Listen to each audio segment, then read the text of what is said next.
जो लोग कर्ज़ा लेना चाहते हैं, जो लोग कारोबार करना चाहते हैं, उनके पास कोई पैसा नहीं है, इन्वेस्टमेंट नहीं है, बिना सूद के मैं आपके लिए एक वेबसाइट लेकर आया हूँ जिससे आप कर्ज़ा लेकर अपना कारोबार स्टार्ट कर सकते हैं। तो चलें आपको मैं वेबसाइट के बारे में बताता हूँ बिना देर किए।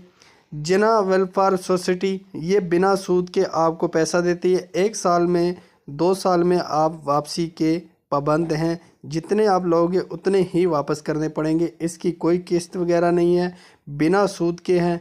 मैं इसके कुछ कैटेगरी हैं जो आपसे के साथ शेयर कर दूंगा, जो जो कैटेगरी में आप अपना कर्ज लेकर अपना कारोबार स्टार्ट कर सकते हैं। इसमें आपको बिज़नेस के लिए भी दिया जाता है, जो ओल्ड बिज़नेस करते हैं, जो नया बिज़नेस स्टार्ट करना चाहते हैं उनके लिए भी है, जो खेती बाड़ी करना चाहती हैं, जो खाद बीज वगैरह कुछ भी लेना चाहते हैं उनके लिए भी है। तो चलते हैं वेबसाइट की तरफ बिना टाइम ज़ाया किए। मैं यहाँ पर आया